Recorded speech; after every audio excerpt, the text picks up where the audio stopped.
Subscribe करें HR study centre को और इस बेल आइकन को दबा लें ताकि रोज आने वाली नोटिफिकेशन आपको टाइम पर मिल जाए। Hello friends, welcome back to my YouTube channel HR study centre में आपका स्वागत है। आज की वीडियो में हम आपके लिए साइंस का एक बहुत महत्वपूर्ण टॉपिक लाए हैं जिसका नाम है रासायनिक समीकरण को संतुलित कैसे करते हैं, यानी कि how to balance chemical equation in easy वे।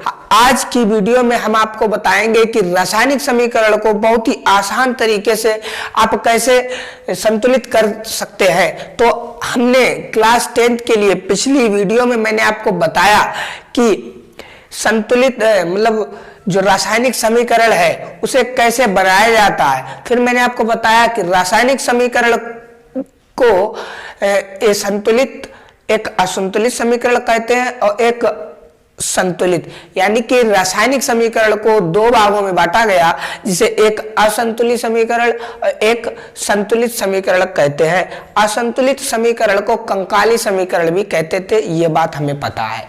अच्छा, तो आज की वीडियो में हम आपको क्लास 10th के लिए लाए हैं रासायनिक समीकरण को संतुलित करना कैसे करेंगे। अगर आपने ये वीडियो देख ली तो आप किसी भी रासायनिक समीकरण को एकदम आराम से, बहुत ही अच्छी तरह से किसी भी समीकरण को संतुलित कर सकते हैं। अगर आप हमारे चैनल से जुड़ना चाहते हैं तो चैनल को सब्सक्राइब कर दें और वीडियो को लाइक कर दें और ज्यादा से ज्यादा अपने फ्रेंड सर्किल में शेयर जरूर करें ताकि उनको भी सीखने को मिल जाए, क्योंकि मैं बहुत ही मेहनत से वीडियो बनाता हूं और आप लोग उसका फायदा नहीं उठा रहे हैं। तो वीडियो को स्किप मत करना, वीडियो को पूरा देखना, तभी आपको समझ में आएगा। अब सबसे पहले मेरे दिमाग में क्वेश्चन ये आना चाहिए कि किसी भी रासायनिक समीकरण को हम संतुलित क्यों करें। आखिर क्या कारण है हम रासायनिक समीकरण को संतुलित करने का, क्यों करें, हमारे बाप का थोड़ी कुछ जाता है। तो क्या कारण है रासायनिक समीकरण को संतुलित करना। देखिए, क्लास 9th में आपने एक नियम पढ़ा है जिसे द्रव्यमान संरक्षण का नियम कहते हैं। द्रव्यमान संरक्षण का नियम कहते हैं। इस नियम के अनुसार क्या कहा गया है, तो देखें, पहले सबसे पहले हम बात करेंगे द्रव्यमान संरक्षण का नियम। क्या है द्रव्यमान संरक्षण का नियम। द्रव्यमान संरक्षण के नियम के अनुसार क्या है, द्रव्यमान संरक्षण नियम के अनुसार किसी भी रासायनिक अभिक्रिया में द्रव्यमान का तो ना तो निर्माण किया जा सकता है, द्रव्यमान का ना तो निर्माण किया जा सकता है और ना ही विनाश। अर्थात कहने का मतलब यह है कि किसी भी रासायनिक अभिक्रिया के उत्पाद तत्वों का कुल द्रव्यमान, किसी भी रासायनिक अभिक्रिया के उत्पाद तत्वों का कुल द्रव्यमान, उत्पाद तत्वों का कुल द्रव्यमान अभिकारक तत्वों के कुल द्रव्यमान के बराबर होता है। देखिए, समझिए, मैंने आपको बताया कि जो केमिकल इक्वेशन है, केमिकल इक्वेशन, तो क्या बताया था कि सबसे पहले अभिकारक, यानी कि एक अभिकारक है A और B अभिकारक है। तो क्या बताया है, अभिकारक तत्व, ये एक एक तत्व है ना, और इन्हें कहते हैं अभिकारक क्योंकि ये इस साइड लिखे हैं। तो अभिकारक तत्व के कुल द्रव्यमान, यानी कि ये तत्व है, इनका कितना द्रव्यमान है। और फिर क्या बताया है, जब इसकी क्रिया कराएंगे तो क्या बन जाएगा, A भी बन जाएगा ना। तो क्या बताया है, इसके द्रव्यमान, यानी कि अभिकारक, रिएक्टेंट अभिकारक को इंग्लिश में बोलते हैं रिएक्टेंट, यानी कि अभिकारक का द्रव्यमान और उत्पाद का द्रव्यमान, यानी कि प्रोडक्ट। अभिकारक का द्रव्यमान mass of reactant and mass of product, ये होता है इक्वल टू, दोनों बराबर होते हैं। तो इसी कारण इसकी आवश्यकता इसीलिए पड़ी क्योंकि जब द्रव्यमान संरक्षण का नियम दिया गया तो यह बताया गया कि अभिकारक के जितने भी तत्व हैं उनका कुल द्रव्यमान और उत्पाद के भी जितने भी तत्व हैं उनका भी कुल द्रव्यमान बराबर रहना चाहिए। तो इसलिए हम किसी भी रासायनिक समीकरण को संतुलित करते हैं। तो समझ गए। अगर क्वेश्चन आ जाए कि किसी भी रासायनिक समीकरण को संतुलित करना क्यों आवश्यक है, तो आप ऐसे ही लिख देना द्रव्यमान संरक्षण नियम अनुसार वगैरह वगैरह। ये क्लास 9th में आपने पढ़ा है और ये क्लास 11th में भी आपको मिलेगा द्रव्यमान संरक्षण का नियम। ठीक है, तो इसे याद कर लीजिए अच्छी तरह से। अब इसको रफ कर देता हूं मैं पहले। इसके बाद क्या है, देखिए इसके बाद क्या है, इसके बाद है कंकाली समीकरण को संतुलित करना। मैंने अभी बताया था आपको कि समीकरण दो प्रकार की हमने बताई थी, असंतुलित समीकरण और संतुलित समीकरण।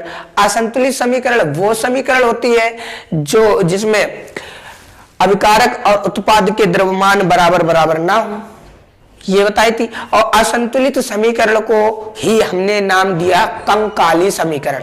तो जैसा कि आपको पता है कंकाली समीकरण कहते हैं, तो इसलिए हमने कंकाली समीकरण लिख लिया। ठीक है, अच्छा फिर हमने दूसरी बताई थी संतुलित समीकरण। संतुलित समीकरण में क्या बताया मैंने आपको, संतुलित समीकरण में हमने बताया कि वह समीकरण जिसमें अभिकारक का कुल द्रव्यमान और उत्पाद का कुल द्रव्यमान बराबर होता है, जैसे कि करेंगे हम द्रव्यमान संरक्षण का नियम जो बताया है उसी के अनुसार संतुलित समीकरण होता है, इसीलिए संतुलित समीकरण करते हैं। अब देखिए इस मतलब जो द्रव्यमान इसको कंकाली समीकरण को संतुलित करना है, ये किस मेथड से करेंगे। एक मेथड है क्लास 10th में आपके लिए hit and trial method. Hit and trial method, इसे हिंदी में बोलते हैं चरणबद्ध संतुलित करना। चरणबद्ध संतुलित करना, इस मेथड से हम आज आपको बताएंगे कि किसी भी रासायनिक समीकरण को संतुलित कैसे किया जाता है। तो वीडियो में बने रहिए, वीडियो को एंड तक देखना। अब देखिए इसका कोई फार्मूला नहीं है, कोई रूल नहीं है, कोई कुछ भी नहीं है। तो क्या है, इसमें कुछ स्टेप है, कुछ स्टेप है, आपको वो देखना है और समझना है क्या स्टेप कहती है। देखिए स्टेप को आपको याद नहीं रखना है, स्टेप को केवल समझना है किस प्रकार से क्या करना है, और इसे बहुत ही अच्छी तरीके से लिख लीजिए। मैंने बहुत ही मेहनत से लिखा है। अगर इसका आपको पीडीएफ चाहिए, पूरे क्लास 10th की साइंस का पीडीएफ चाहिए, तो चैनल को सब्सक्राइब कर लीजिए और चैनल पर शेयर जरूर करें और कमेंट लिखकर हमें भेजें। हम आपके लिए लिंक जल्द ही प्रोवाइड पीडीएफ का करा देंगे। तो देखिए सबसे पहले स्टेप हमने आपको इसके संतुलित करने के लिए हमने 5 स्टेप बताइए, केवल 5 स्टेप। 5 स्टेप में आप किसी भी रासायनिक समीकरण को संतुलित कर सकते हैं। देखिए पहला स्टेप क्या है, पहला स्टेप नंबर 1। स्टेप नंबर 1 हमसे कहता है कि किसी रासायनिक अभिक्रिया को लिखकर, पहले रासायनिक अभिक्रिया को लिखकर, जैसे मैंने लिख लिया है यहाँ पर FeS2 फेरस ऑक्साइड। तो ऐसे लिखने के बाद क्या करते हैं, प्रत्येक सूत्र के चारों ओर बॉक्स बना लीजिए। ये देखिए मैंने बॉक्स बना लिया है। अब ये बॉक्स का क्या लफड़ा अभी मैं बताऊंगा। देखिए बॉक्स क्यों आवश्यक है, ताकि आप संतुलित कर रहे हो, संतुलित करते समय इस बॉक्स में क्या है, फिर अभी बताता हूं। देखिए पहला स्टेप नंबर 1 क्या है, रासायनिक अभिक्रिया को लिखकर प्रत्येक सूत्र के चारों ओर बॉक्स बना लीजिए। बॉक्स बना लीजिए, दिमाग में क्वेश्चन मत रखना कि क्यों बना रहे, अभी बताऊंगा। फिर अब देखिए क्या कहा कि संतुलित करते समय किसी भी रासायनिक समीकरण को संतुलित करते समय बॉक्स के अंदर कोई भी परिवर्तन नहीं करते हैं। आप कोई भी समीकरण को संतुलित कर रहे हो तो इस बॉक्स के अंदर जो सूत्र है उसमें कोई भी आप परिवर्तन नहीं कर सकते। जैसे कि आपको बता दें यहाँ पर F3 है, तो आप यहाँ पर F3 नहीं कर सकते क्योंकि ये गलत हो जाएगा। ठीक है, यहाँ पर ऑक्सीजन 4 है तो यहाँ पर आप ऑक्सीजन 4 नहीं कर सकते, ये गलत हो जाएगा। ठीक है, इस प्रकार से। अब क्या है, पहले इतना काम कर लेना। स्टेप नंबर याद रखना है, सबसे पहले सूत्रों को लिख लेना है, समीकरण को लिख लेना है, फिर समीकरण के सूत्रों पर बॉक्स बना लेते हैं। फिर बॉक्स बनाते समय क्या करेंगे, संतुलित करते समय बॉक्स के अंदर कोई भी परिवर्तन नहीं करना। स्टेप नंबर 2 देखिए, स्टेप नंबर 2 क्या कहता है हमसे। स्टेप नंबर 2 कहता है कि समीकरण में उपस्थित विभिन्न तत्वों के परमाणुओं की संख्या को नोट करें। समीकरण में उपस्थित विभिन्न तत्वों के परमाणुओं की संख्या को नोट करें, यानी कि इसमें और इसमें कितने द्रव्यमान दिए गए, कितना कितना द्रव्यमान है। देखिए तो क्या हमने किया, हमने आपके लिए एक सारणी बना दी। क्या सारणी में देखिए तत्व है, अभिकारक में परमाणुओं की संख्या, फिर उत्पादों में परमाणु की संख्या जी, यानी कि ये तत्व लिखे हैं, तत्व में ये अभिकारक है, ये उत्पाद है, यानी कि अभिकारक में कितने परमाणुओं की संख्या है और उत्पाद में परमाणुओं की कितनी संख्या है ये बताया है। तो देखिए आपके इस अभिक्रिया में 3 तत्व है, एक आयरन है, एक हाइड्रोजन है, एक ऑक्सीजन है, यानी कि FeHO, ये 3 तत्व है मेन। ठीक है, अब देखते हैं अभिकारक में परमाणु की संख्या कितनी है। अभिकारक में आप Fe आयरन को देखें तो जहां पर कुछ नहीं है वहां पर तो 1 होता है, आपको पता है, जहां पर कुछ नहीं है वहां पर 1 होता है। तो मैंने यहाँ पर अभिकारक में परमाणुओं की संख्या Fe में 1 है। ठीक, आगे बढ़िए, देखिए आगे देखिए, अभिकारक में लिख लिया। अभिकारक में लिखने के बाद अब ये तो अभिकारक है, अब आ जाइए उत्पाद में। उत्पाद में आयरन में परमाणु की संख्या कितनी है, उत्पाद में आयरन के परमाणु की संख्या कितनी है 3, तो मैंने यहाँ पर लिख लिया 3। उत्पाद में परमाणु की संख्या कितनी है 3 है। अच्छा आगे अब देखिए, अब बात कर लेते हैं हाइड्रोजन में अभिकारक में परमाणु की संख्या कितनी है। तो यहाँ पर आप देख सकते हैं कि यहाँ पर ये कितना है 2 है, 2 है ना। तो हमने देखिए अभिकारक में परमाणु की संख्या कितनी लिख ली, 2 लिख ली। अब उत्पाद में भी देख लेते हैं, उत्पाद में भी 2 है, ये देखिए, तो हमने लिख लिया। ये क्यों लिख रहे हैं अभी हम बताएंगे, क्योंकि बहुत जरूरी है। इसी के तो हमें बराबर करना है, इक्वल करना है, इसी के तो हमें इक्वल करना है ना। तो अब देखिए अगला देखते हैं ऑक्सीजन। ऑक्सीजन देखते हैं, ऑक्सीजन में क्या है, ऑक्सीजन जो है अभिकारक में 1 है, अभिकारक में 1 है, ये देखिए, ये देखिए 1 है ना। अब देख लेते हैं उत्पाद में कितनी है, उत्पाद में 4 है, ये देखिए, तो हमने यहाँ 4 लिख लिया, 4 लिख लिया। अब लिखने के बाद क्या करना है, स्टेप नंबर 3 में, step number 2, step number 1 clear हो गई ना। स्टेप नंबर 1 में हमने बताया किसी भी रासायनिक समीकरण को लिखकर प्रत्येक सूत्र को चारों ओर बॉक्स बना लेते हैं, फिर संतुलित करते समय बॉक्स के अंदर कोई भी परिवर्तन नहीं करते, ये स्टेप नंबर 1। फिर स्टेप नंबर 2 हमने बताया कि समीकरण में उपस्थित विभिन्न तत्वों की परमाणु की संख्या को नोट करो। तो अभिकारक में परमाणु की संख्या कितनी है, इतनी है, और उत्पाद में परमाणु की संख्या कितनी है, इतनी। इतनी बात याद रखना। ठीक है, आगे देखते हैं। आगे देखिए स्टेप नंबर 3 में क्या है। स्टेप नंबर 3 कहता है हमसे सबसे अधिक परमाणु वाले तत्व को संतुलित कीजिए, सबसे अधिक परमाणु वाले तत्व को संतुलित कीजिए, यानी कि इसमें सबसे ज्यादा किसमें परमाणु संख्या है उसे संतुलित करते हैं। संतुलित क्या करना है, अब जितनी संख्या इधर है उतनी संख्या इधर होना चाहिए।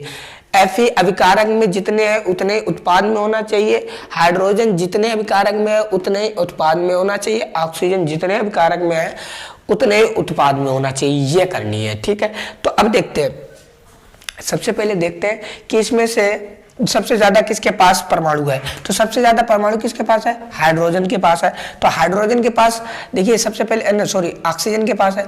ऑक्सीजन के पास कितने हैं, 4 है। और इधर देख लेते हैं ऑक्सीजन के पास कितना है, 1 है, 1 ही तो है ना। इसके आगे हाइड्रोजन के पास 2 है, ऑक्सीजन के पास 1 है।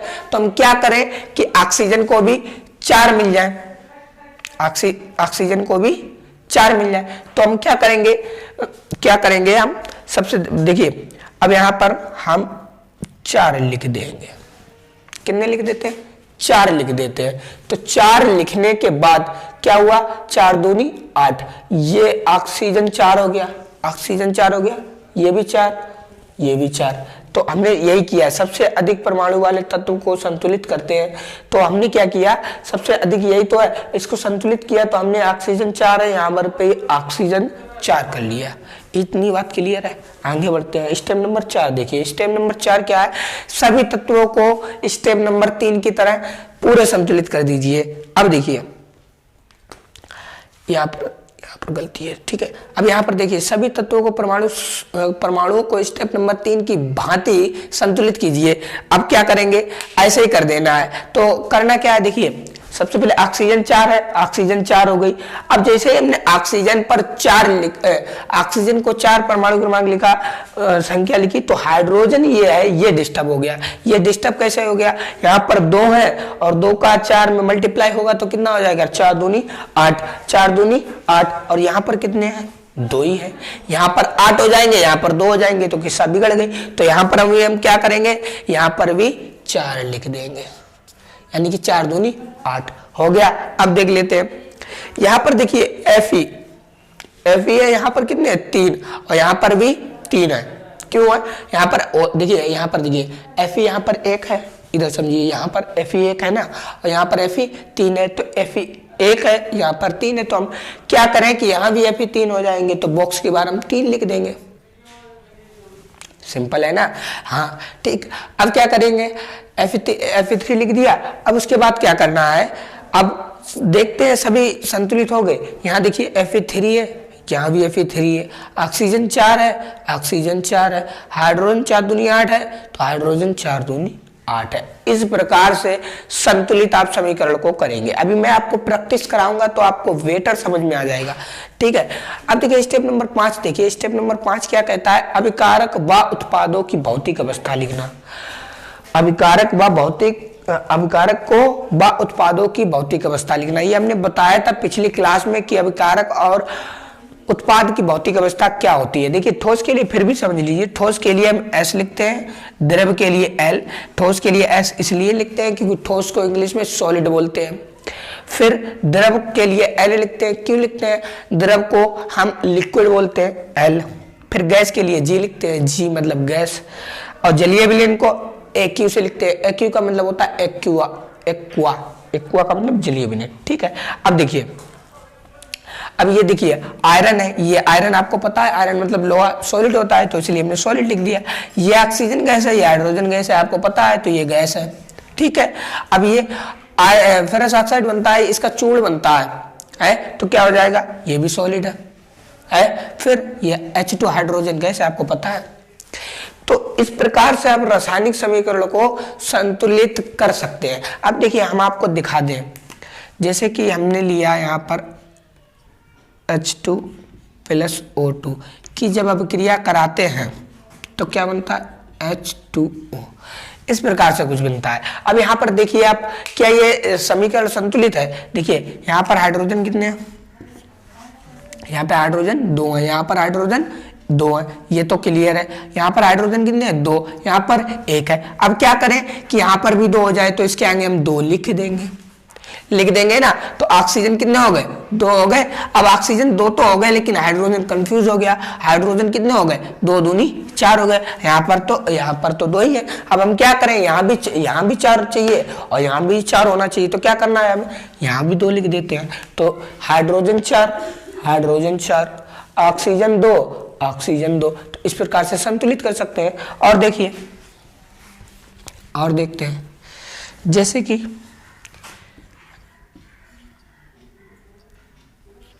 MgO, मैग्नीशियम O2, और क्या बनता है? MgO, मैग्नीशियम ऑक्साइड बनता है। MgO2, मैग्नीशियम की जब ऑक्सीजन से क्रिया कराई जाती है तो मैग्नीशियम ऑक्साइड बनता है।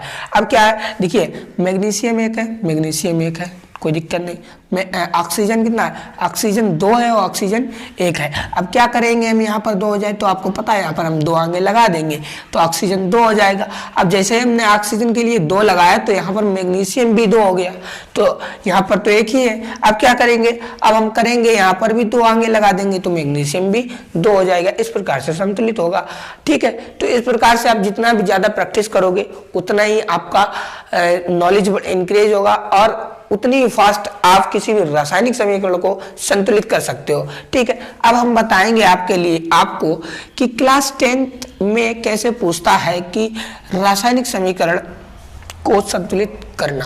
क्लास 10th में आ जाता है 2 नंबर का, ठीक है। अब देखिए सबसे पहले प्रैक्टिस की बात करें तो समीकरण को संतुलित करें। क्या है समीकरण? क्या है?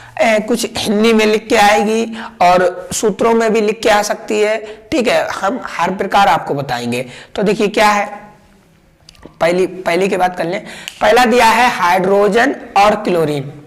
देखिए हाइड्रोजन आपको प्रतीक याद होना चाहिए, तो H2 हाइड्रोजन और क्लोरीन, क्लोरीन का क्या होता है Cl2, यही है ना।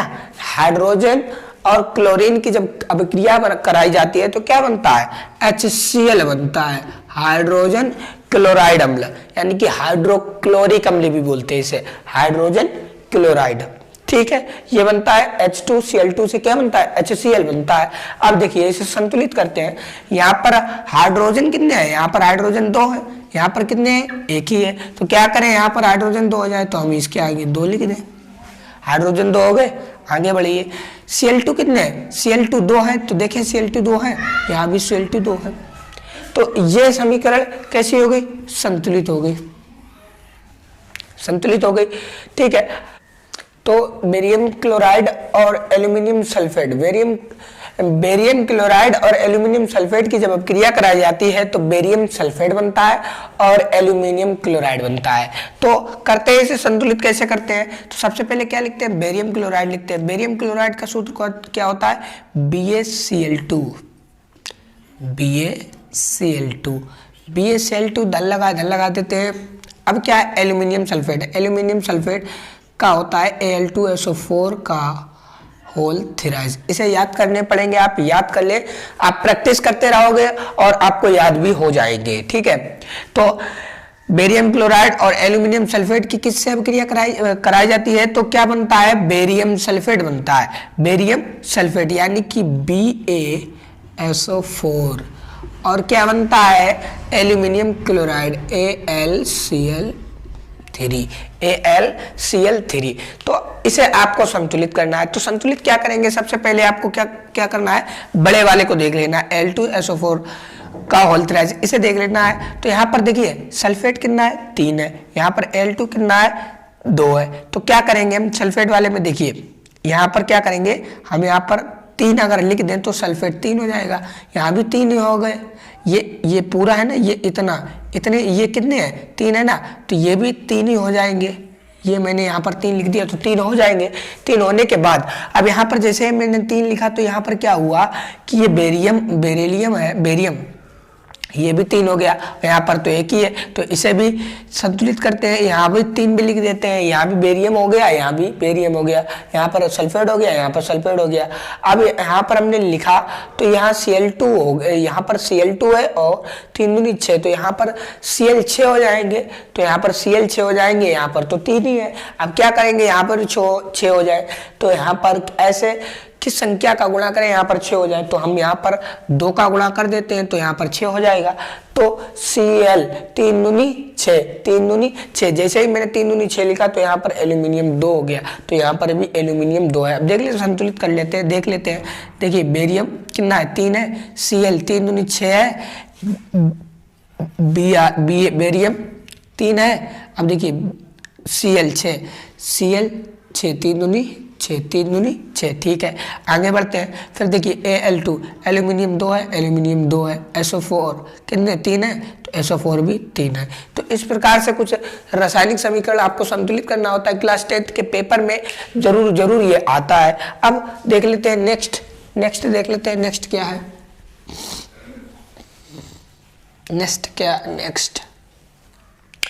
नेक्स्ट है सोडियम की अभिक्रिया जल से कराई जाती है, सोडियम की अभिक्रिया जल से कराई जाती है। सोडियम को Na से प्रदर्शित करते हैं और जल को आपको पता है H2O।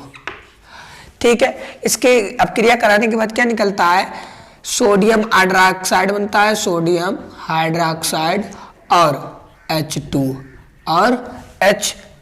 अब देखिए संतुलित करते हैं, कैसे संतुलित करेंगे, Na कितने है, 1 है, यहाँ भी Na 1 है, कोई मतलब नहीं, ठीक है।